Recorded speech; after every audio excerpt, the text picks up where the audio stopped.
Bienvenidos a Crucigrama, el podcast sobre el cristianismo práctico. ¿A qué se parece seguir los pasos a Jesús? ¿Cómo vivir en una cultura hostil a la divinidad? Estas son preguntas que exploramos al acoplar nuestra mente y corazón a Jesús. Todos los pasajes de la Biblia citados son de la Reina Valera contemporánea. Puedes seguirme en Twitter, @kingdom_saint. Camina con el Señor y serás una bendición. ¿Y qué hacen los que no tienen Dios? Eso es lo que yo me pregunto. ¿Qué harán los que no tienen una relación con Dios entre tanta pérdida y tantas malas noticias? Pero por eso me animé a estudiar el carácter de Dios, porque cuando conocemos a Dios, cuando queremos conocer a nuestro Señor y conocer el por qué Él se describe de la forma que se describe, entonces aprendemos unas cosas maravillosas sobre el carácter de Dios. Esta es la tercera lección sobre el carácter de Dios. Primero habíamos visto que Dios es un Dios justo, pero es un Dios que perdona también en medio de la justicia que Él necesita ejercer. Él es un Dios del perdón. La última vez que nos reunimos hablamos sobre que el amor de Dios es un amor constante, es un amor que no cambia. Entonces, esta tercera lección viene siendo como una parte 2 del amor constante de Dios, pero hoy vamos a profundizar un poco más sobre la necesidad de un mediador. ¿Por qué Dios necesita mediadores cuando trata con nosotros? Eso es lo que vamos a ver en el día de hoy. Porque Dios es un Dios consistente y todos los acontecimientos documentados para nosotros en el récord bíblico, pues señalan ese amor, señalan su carácter constante. Es un carácter que no fluctúa. No es como nosotros, que nuestras emociones fluctúan y a veces tomamos decisiones erróneas precisamente porque las tomamos llenos de una emoción, que cuando la emoción se remueve, como que caemos en cuenta y decimos, oye, ¿por qué hice esto? ¿O por qué dije aquello? Y pues demostramos una y otra vez que pues no somos seres muy confiables, pero que Dios sí lo es. En medio de nuestra lealtad que vacila y nuestras dudas, Dios es constante en su amor y en su carácter, y por eso necesitamos conocerlo, necesitamos resguardarnos en Él. Como dice Éxodo 34, 6 y 7, que es el pasaje donde se encuentran los atributos del carácter de Dios. Jehová, Dios clemente y compasivo, lento para la ira y grande en amor y fidelidad, que mantiene su amor hasta 1000 generaciones después y que perdona la iniquidad, la rebelión y el pecado, pero que no deja sin castigo al culpable, sino que castiga la maldad de los padres en los hijos y en los nietos hasta la tercera y la cuarta generación. Sigamos entonces explorando, sondeando los acontecimientos que rodearon esta declaración de Dios sobre su carácter. Sabemos que esta declaración se hizo como una respuesta al deseo de Moisés querer ver la gloria de Dios. Él le pide a Dios, quiero ver tu gloria. Y Dios le responde de esta forma en el versículo 6 y 7 del capítulo 34 de Éxodo. Pero cuando comprendemos más el contexto en el que se dijo esto, más podremos apreciar la revelación de Dios sobre su carácter. La semana pasada nos detuvimos en el incidente del becerro dorado y detallamos el significado de ese evento. ¿Por qué se incluye un acontecimiento tan vergonzoso para Dios y para Israel en el registro bíblico? Y estudiamos el porqué y vimos que la tensión creada por este incidente hace relucir más todavía los rasgos constantes de la compasión y la misericordia de Dios, al igual que su rectitud para lograr su justicia. Todo eso lo vimos en ese incidente del becerro dorado. Así que en este momento, mientras ellos crearon ese becerro dorado, Moisés está en las nubes, en la cima del monte Sinaí, en medio de esos 40 días y 40 noches conversando con Dios, en la presencia de Dios.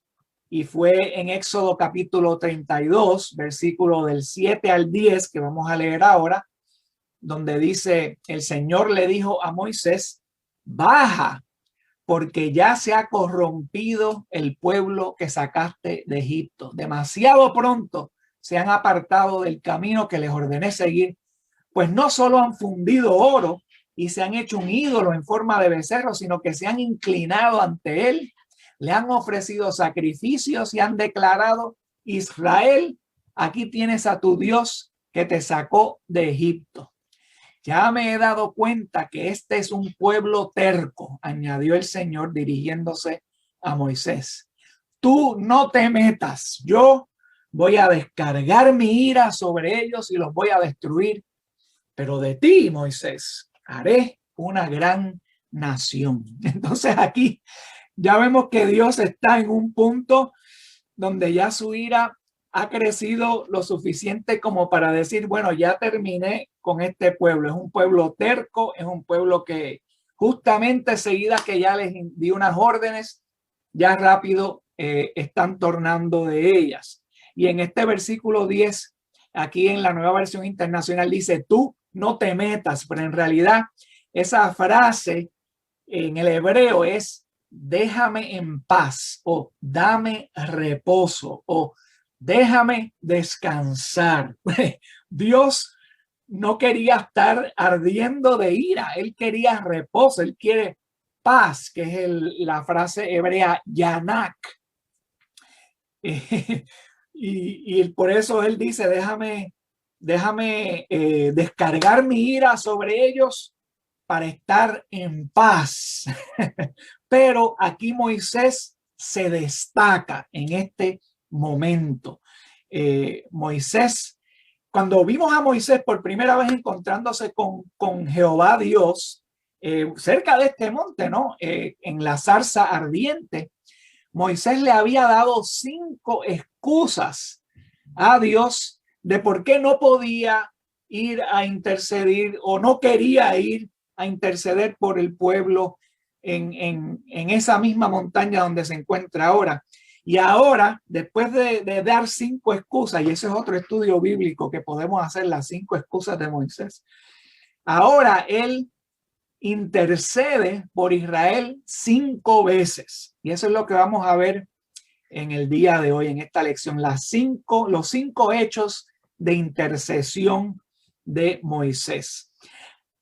Antes de que la nación de Israel fuese formada como lo es ahora, ahí al pie del monte Sinaí, Dios había tratado con su pueblo o con los miembros de su pueblo individualmente, pues porque no había nación, ¿no?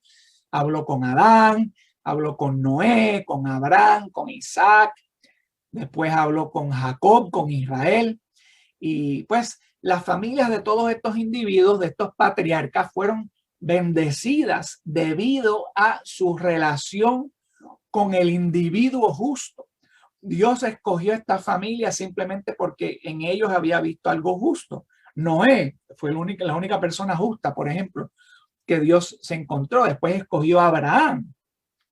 Y estos individuos bendicieron a su familia por el hecho de ellos tener esa relación con Dios. Ellos eran como un tipo de mediador.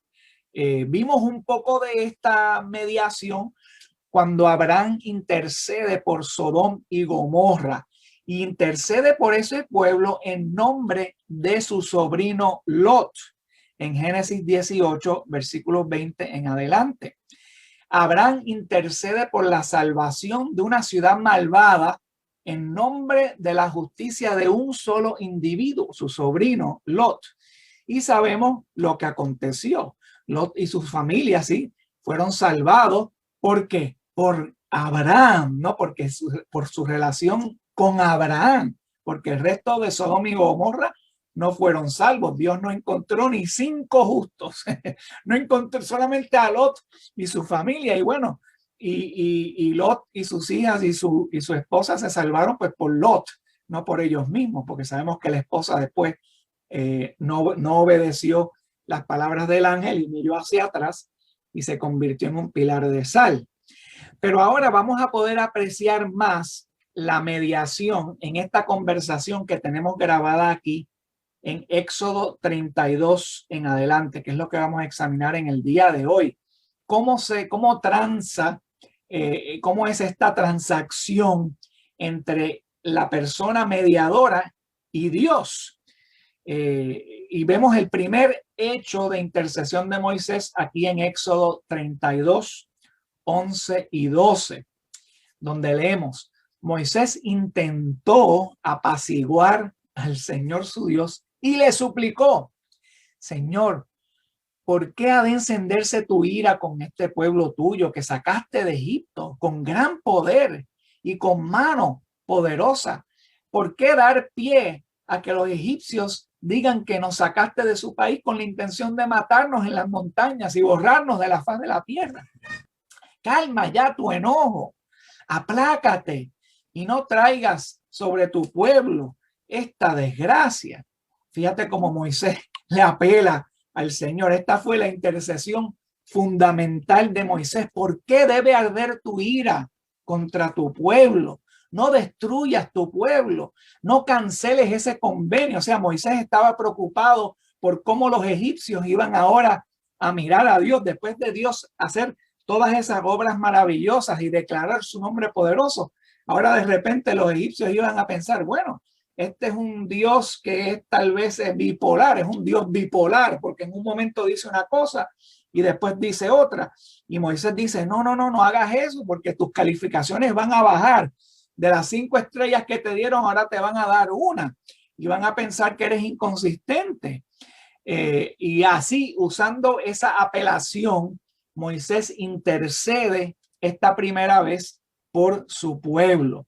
Después, rápidamente, en los próximos 2 versículos, en Éxodo 32, 13 y 14, ahora va a hacer su segunda intercesión y va a utilizar otra cosa y le trae aquí a la mente a Dios. Él dice: acuérdate de tus siervos Abraham, Isaac, Israel.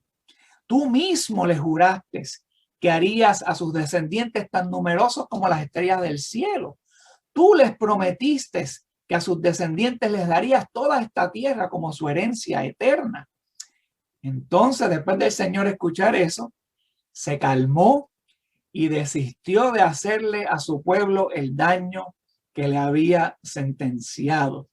Noten ahora como en esta segunda vez Moisés cita esa promesa que Dios había hecho, que Dios juró por su nombre hacia Abraham y a sus generaciones. Moisés le pide a Dios que cambie su justicia, porque la justicia de Dios quería eliminar a todo ese pueblo, a todo ese pueblo desobediente, a todo ese pueblo terco. Pero Moisés le dijo, no, recuérdate de la promesa que tú hiciste. Entonces aquí vemos destacada esa tensión que yo había mencionado en la última clase, que existe cuando Dios, un Dios santo, un Dios perfecto, se asocia con los seres humanos imperfectos y capaces de no ser muy leales. Dios cede ante Moisés, Moisés intercede y Dios cede y acepta no destruirlos. Moisés se interpuso y evitó el desastre en esa segunda vez, ¿no? Pero ahora vamos a ver algo interesante. Moisés ahora va a bajar de la montaña con los tablones de piedra, con los 10 mandamientos. Y cuando Moisés se da cuenta de lo que ha pasado, cuando Moisés ve con sus ojos lo que ha pasado, porque recuerden que él no había visto todavía el becerro dorado, sino que Dios le había dicho lo que estaba ocurriendo. Moisés no lo había visto. Cuando Dios le dice lo que está ocurriendo y le dice a Moisés, mira, este es un pueblo terco, los voy a destruir. Moisés, la reacción de Moisés es interceder y evitar ese desastre. Pero ahora Moisés baja de la montaña y cuando Moisés ve y oye todo lo que está pasando entre los israelitas, ahora vamos a ver la ira de Moisés. Y hermanos, y aquí podemos hacer un contraste, porque vimos la ira de Dios quería destruir a todo su pueblo, pero Moisés se interpone y la ira de Dios rápido se apacigua. Ahí vemos ese balance en el carácter de Dios, su misericordia, su amor rápido apacigua esa ira. Pero ahora cuando Moisés le da ira, ¿quién está ahí para apaciguar a Moisés? Nadie. Y Moisés acude a los levitas y usa a los levitas para ejecutar a todos los que habían instigado esa idolatría. O sea que Moisés se pone las pilas y bueno, ejecuta a muchísima gente, algo que Dios iba a hacer, pero Moisés se interpuso y Dios se calmó rápidamente, pero ahora Moisés lo ve, está lleno de ira, no hay nadie que pueda apaciguar a Moisés y Moisés pone a muerte a todos estos instigadores y les dice en Éxodo 32, versículo 30, al día siguiente, ¿no? Después de haber hecho eso, Moisés le dice a los israelitas, ustedes han cometido un gran pecado, pero voy a subir ahora para reunirme con el Señor y tal vez logre yo que Dios les perdone su pecado. Y fíjense, aquí hay algo interesante porque Dios parece que ya pues se había apaciguado. Pero Moisés, después de haber testificado ante lo que ellos habían hecho, parece que él dice, no, este es un gran pecado. Yo tengo que hacer más intercesión. No es suficiente lo que he hecho. Tengo que reunirme con el Señor nuevamente para lograr que Dios los perdone.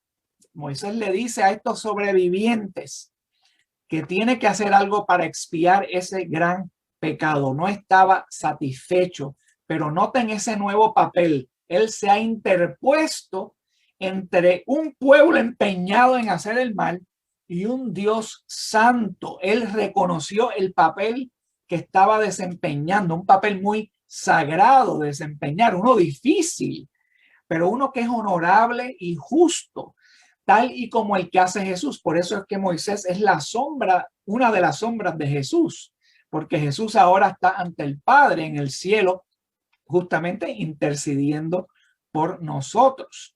Entonces vemos en este tercer hecho de intercesión que Moisés hace en Éxodo 32, 31 y 32, donde volvió Moisés entonces para hablar con el Señor y le dijo, ¿qué pecado tan grande ha cometido este pueblo al hacerse dioses de oro? Sin embargo, yo te ruego que les perdones de su pecado.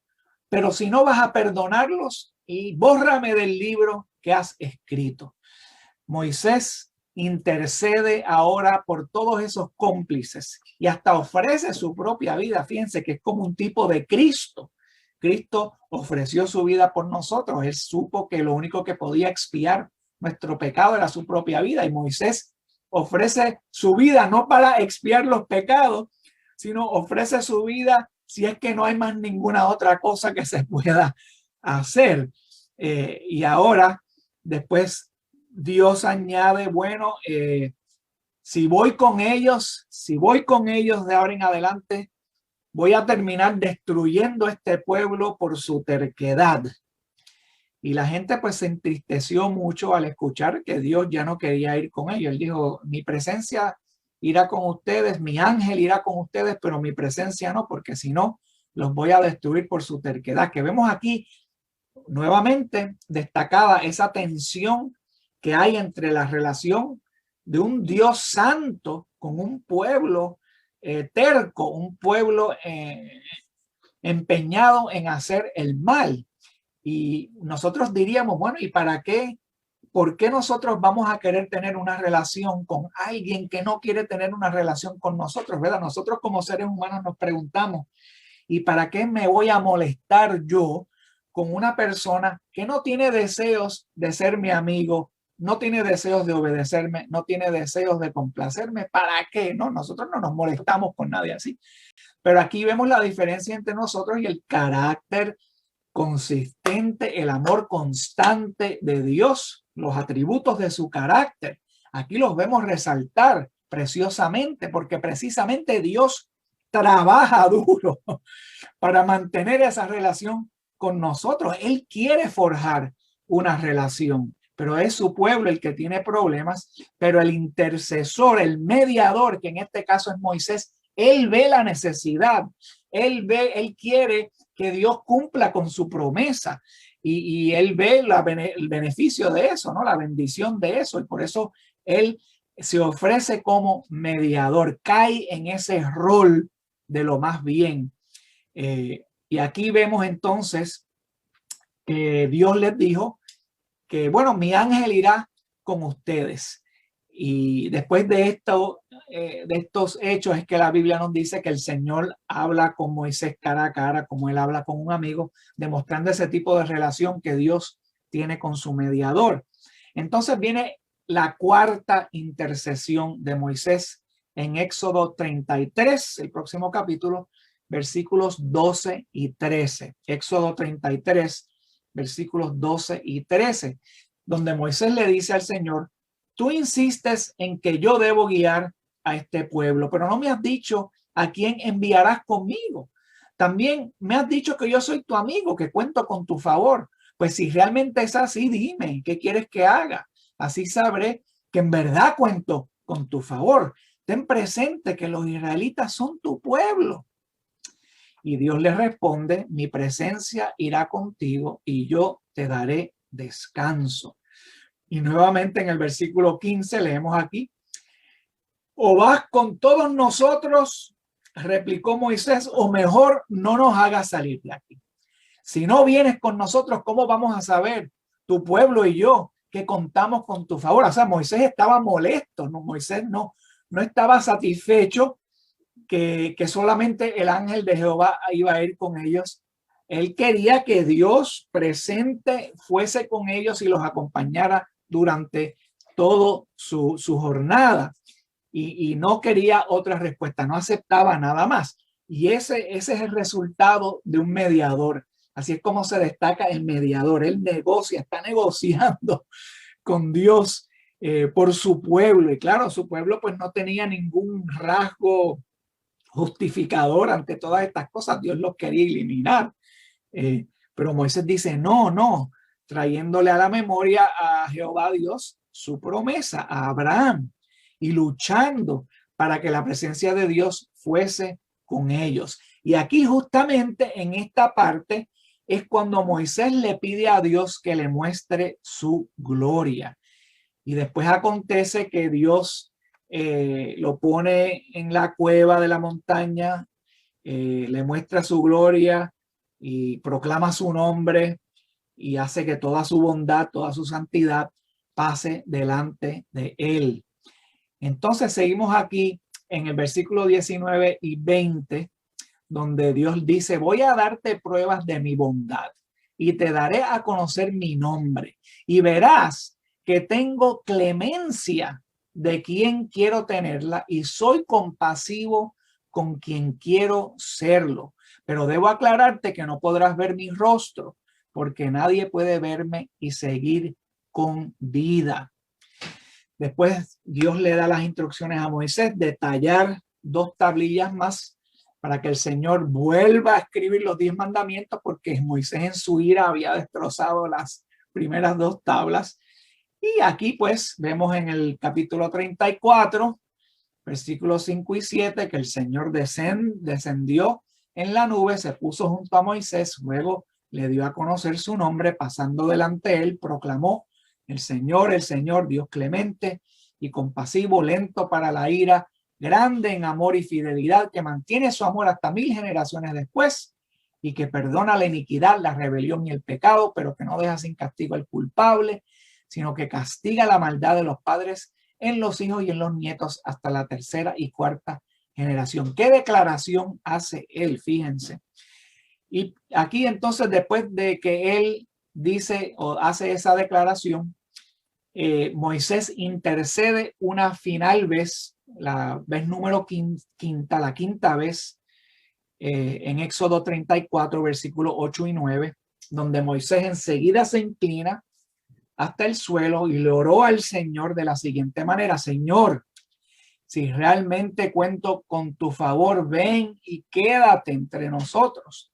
Reconozco que este es un pueblo terco, pero perdona nuestra iniquidad y nuestro pecado, adóptanos como tu herencia. Fíjense cómo Moisés sigue clamando, sigue pidiéndole a Dios que se quede, que no los deje ir sin su presencia y que los perdone. Y en ese entonces el Señor finalmente promete estar con ellos. O sea, en todas estas transacciones de intercesión, finalmente Moisés logra que el Señor diga, bien, voy a hacer todo lo que me dices que haga. Y leemos aquí entonces en Éxodo 34, versículo 10, donde el Señor dice, mira el pacto que hago contigo. A la vista de todo tu pueblo haré maravillas que ante ninguna nación del mundo han sido realizadas. El pueblo en medio de cual vives verá las imponentes obras que yo el Señor haré por ti. Y después de este discurso divino que sigue hasta el versículo 27, donde el Señor reitera partes del convenio, Moisés entonces baja de la montaña, esta segunda vez que subió, vuelve a bajar de las montañas y esta vez viene con un rostro radiante, un rostro resplandeciente por esa interacción que tuvo con el Señor tan cerca. Pero entendemos, vemos en esta transacción de intercesión, vemos unas cosas muy importantes. Entendemos que un Dios santo necesita un intercesor, necesita un mediador para lidiar con un pueblo terco, un pueblo empeñado en pecar, un pueblo empeñado en seguir su corazón en vez de seguir la palabra de Dios. Dios necesita mediadores, los ha necesitado por siempre, pero aquí por primera vez vemos Moisés relucir en ese rol que Dios le dio. Necesita un buen diplomático, ¿no? Necesita un embajador y Moisés se convierte en ese tipo de persona. Era un tipo de Cristo. Entendemos que era una de las sombras de Cristo. Y ese es el mensaje mesiánico de la Biblia, que necesitamos un mediador, que necesitamos un abogado, alguien que abogue por nosotros, porque no tenemos las cualidades ni de que Dios nos quiera, no tenemos nada que Dios quiera, excepto el amor que Él tiene por nosotros, pero nuestra falta de fe y nuestro empeño en hacer el mal justifican nuestra condenación, y por eso es que necesitamos ese Salvador, ese Cristo, ese mediador, ese sacerdote rey, quien es Jesús. Dios siempre trata con su pueblo de forma justa, de forma imparcial, con abundante compasión, con abundante perdón, como se ha demostrado a lo largo de esta narrativa bíblica. Pero la humanidad necesita de un intercesor justo, porque Dios desea inclinar su balanza, desea inclinar su tensión hacia la misericordia. Él es un Dios justo, pero en vez de ser un Dios vengador, en vez de definirse como vengativo y castigador, que fácilmente lo puede hacer porque nosotros nos merecemos esos castigos, Él quiere inclinar esa balanza, inclinar esa tensión hacia mostrar misericordia y compasión. Ese es el deseo de Él. Y a través de los mediadores, a través de Moisés, por ejemplo, a través de los sacerdocios, que el sacerdocio se creó simplemente para eso mismo, ¿no? El sumo sacerdote es el líder de esa mediación que se tiene que tener entre Dios y su pueblo, porque somos pecadores. Nuestra fe es una fe vacilante y somos propensos a la iniquidad constantemente, y por eso necesitamos de esa relación de mediador. Y aunque Moisés se demostró ser un intercesor digno, él tenía también sus defectos. Vemos que su ira no se apaciguó tan fácilmente como la de Dios. Nosotros los seres humanos tenemos dificultad en mantener un carácter balanceado, ¿no? Cuando nos llenamos de ira o de celos o de orgullo, tomamos unas decisiones pésimas que afectan nuestra relación con Dios. No somos constantes en amor como lo es Dios. Gracias a Dios, en el día de hoy tenemos al Espíritu Santo, que si somos personas que somos fieles a Dios y nos dejamos llevar por el Espíritu Santo, entonces podemos producir el fruto del Espíritu Santo y ir más a la par de ser hijos de Dios y mostrar un carácter más consistente. Pero en este entonces, pues nadie tenía ese espíritu de Dios, excepto a las personas a quien Dios le había dado su espíritu, como a los mediadores, como vemos a Moisés aquí. Gracias a Dios, Cristo hoy día es nuestro Salvador, nuestro Señor, nuestro mediador por medio de su amor, por medio de Él. El amor y la compasión de Dios fluye hacia nosotros y heredamos la justicia de Jesús cuando somos bautizados en Él. Dios nos da la justicia de Jesús porque nosotros no tenemos justicia ninguna, pero nos ha pintado con la justicia de Jesús justamente cuando nos bautizamos en Él. Y eso es lo que hay que darle a entender a las personas que les estamos predicando, que no hay intercesor por ellos, que si ellos no acogen a Jesús como su mediador, pues es como quedarse frente a un juez sin abogado. ¿Quién va a abogar por ellos? Van a ser condenados inmediatamente, sin misericordia, porque son culpables, somos culpables. Y hay que hacerles a las personas entender, no, necesitas un abogado, necesitas a alguien que abogue por ti, porque eres culpable y necesitas la justicia de otro, necesitas la inocencia de este abogado Jesús, que quiere darte su inocencia a pesar de que no te la mereces. Como insinué la semana pasada, la gloria del Espíritu de Jehová era algo visible ante los israelitas. Estaba presente sobre la cima del monte Sinaí y ellos podían ver ese fuego, esa gloria de Dios que parecía un fuego.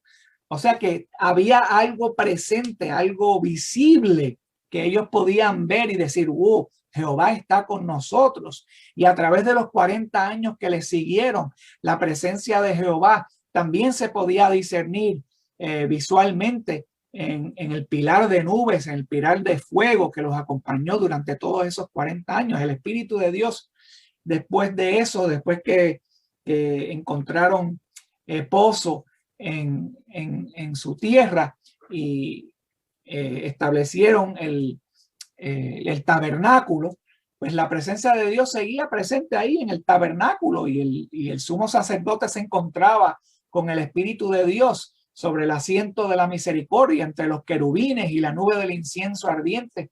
Por lo menos una vez al año, ¿no?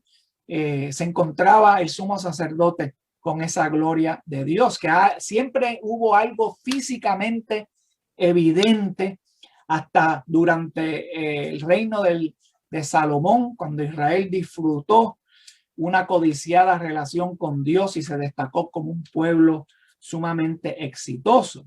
Ahora, después de eso, debido a la desobediencia y la falta de fe, la dureza de corazón, la gloria de Dios poco a poco se fue desvaneciendo de Israel, aunque Dios no se olvidó de su promesa del Mesías, de cumplir con esa promesa que se cumplió justamente hace 2000 años en la persona de Cristo, cuando todas esas señas visibles nuevamente salieron a relucir en los milagros y en las obras que hizo Cristo.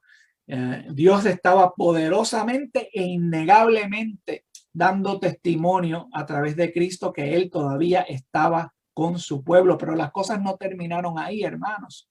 Ustedes saben que Cristo sufrió para llevar a cabo la restauración completa de la promesa de Dios y Él apenas estaba empezando a marcar ese cumplimiento final de su promesa, muriendo para proporcionar expiación total por nuestro pecado hoy día, un sacrificio agradable a Dios para proporcionar una justificación completa, porque Cristo es justo, no nosotros, pero Él nos ha dado su justicia y le explicó a los apóstoles que no nos iba a dejar solos.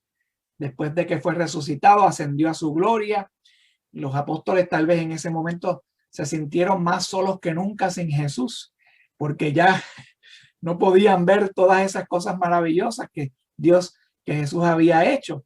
Pero hubo alguien más para traer la gloria y la majestuosidad de Dios sobre nosotros. El pago inicial de toda la gloria que pronto se revelará al final de los tiempos. El Espíritu Santo, el otro intercesor que Jesús dejó aquí con nosotros, Jesús es mediador y ahora mismo está ante los cielos intercediendo por nosotros, pero nos ha dejado otro intercesor aquí, otro abogado que vive en nosotros.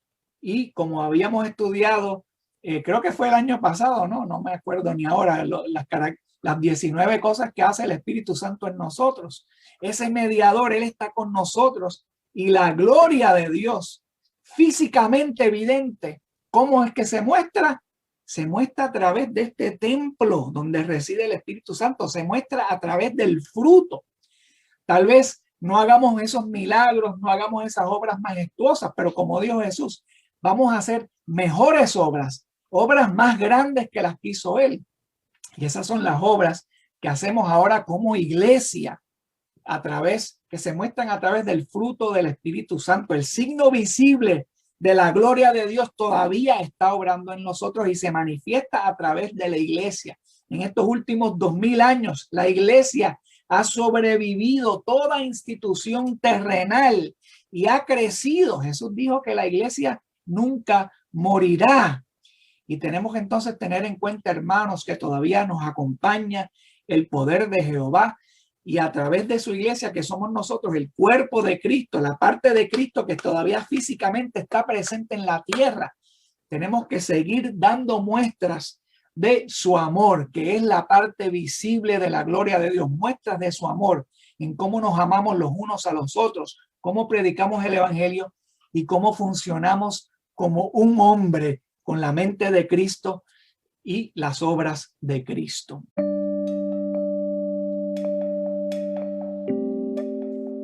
Espero que el Señor te haya dado una idea de cómo acoplarte a Jesús con el mensaje de hoy. Siempre aprecio tus comentarios. Puedes enviarme tus pensamientos, reflexiones y comentarios directamente a través de la aplicación Anchor. También puedes conectarte conmigo a través de Twitter, @Kingdom_Saint. Camina con el Señor y serás una bendición.